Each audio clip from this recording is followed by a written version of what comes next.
Welcome to the objective review of the latest Disney movie, The Incredibles 2. In the objective review, I like to break a movie down into 6 categories and assign weights to them depending on the genre. So for this, I'm considering a superhero movie. So let's start off with the plot. For superhero movies, I assign 20% weight to plot, and the plot of Incredibles 2 picks up right where the last one left off, surprisingly, because that one was made 14 years ago. But we have our superhero family, and they really want to fight crime, but they can't because there's still government laws preventing them from doing so. So a rich guy comes along and wants to start his whole marketing campaign starring Elastigirl to bring him back in the fold to really get some support to let supers be super again. And then we have our main villain, Screenslaver, who hates superheroes because they feel like it makes people too dependent on them and makes them weak. So he really wants to stop them. And that's kind of where the plot is kind of off to me, because superheroes have not been around for 15 years. So where this person really, this person has already accomplished what the person wants to happen has already happened. So I think there's a little logic's a little faulty there. Also, the story is a little predictable. You can kind of just see where the bad guy is coming from and kind of what's going to happen. So the story is not as good as the first, but the first one is a really amazing story, so it's really hard to compare that to.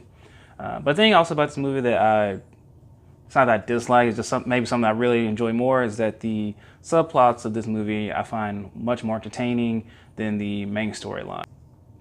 But I like the subplot things involving Mr. Fantastic, him trying to be kind of Mr. Mom, trying to keep the family together.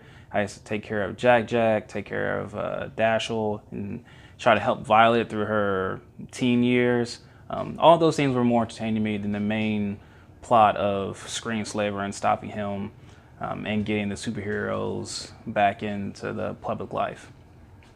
All right, so for the rating, I give it a 7.5 out of 10. All right, on to emotion. For superhero movies, I assign 25% weight to emotion, and there's not as much emotion in this film as there was in the last one. The last one, you had a lot going for it because you felt like there was a family in crisis. You felt like there was a wife and a husband who weren't seeing eye to eye, whose marriage was in a little bit of trouble. And when that family came together, you got the really good feels of, yes, the family really loves each other, and you just got that good feeling from it.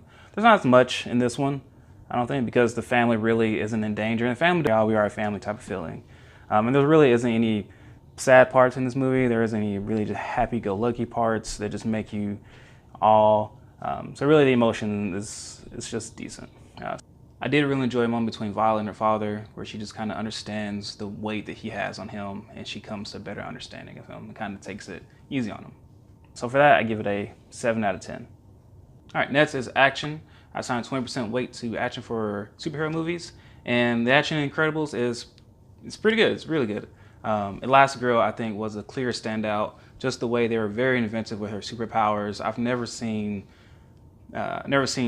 stretchy powers displayed like this before. How inventive it was, far more inventive I've seen in Fantastic Four movies or The Flash with Elongated Man, or just really any person that stretches. And they did a really good job there. And then Jack. One of the best fight scenes, surprisingly, of this year may be Jack versus a raccoon. Not only does it feel epic in a sense, that it shouldn't feel epic at all, but it does, and he displays maybe all of his powers. It's just a really great and funny scene. So for action, I give it an 8 out of 10. Next is comedy. For superhero movies, it's on 5% weight to comedy, and like I just previously said, the Jack versus this raccoon fight, I was just laughing out loud. It was just hilarious. Jack to me is a real MVP. He just brings it. Jack just brings it. Every single scene, he completely steals the show. Like I said, he is just really amazing. And then him and Edna, his interaction with other characters is just hilarious. Him and Edna Mode, for some reason, is a great power couple. Don't get it, but in the way sometimes he walks like a human being, and it's just hilarious. So for comedy, I have to give it a 9 out of 10. So next is acting. For super movies, I assign 50% weight to acting, and the acting in this movie is pretty serviceable. Everyone does a good job. Everyone's voices, really hear clear that they're really loving what they do. whether it's the guy from Coach or the lady from Batman v Superman. Sorry, I don't know their names. But they all really fit their characters really well. I did really enjoy the guy from Breaking Bad as the rich guy who really wants to bring supers back. I feel like his voice just really fit well with that character. So they did a good job there. But I mean, nothing too great because really didn't have to stretch all that much. So for acting, I give it a 7.5 out of 10. And that's on to directing. And for superhero movies, I assigned a 15% weight to directing, and this is where the movie really shines, I think. The pacing was done really well.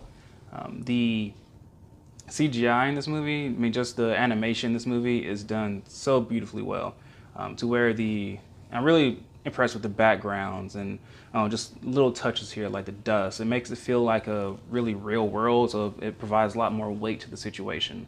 I really like that in the start of the movie with Mole Man. He went in, he destroyed some bank, and it felt really epic, even though these are cartoon people. Whenever you can make the backgrounds feel more real, it makes those characters feel more real. So they did a really good job there.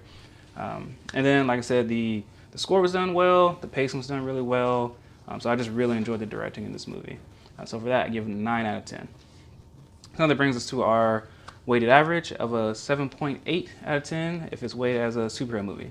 I really enjoyed the movie. I don't think it's as good as the first one.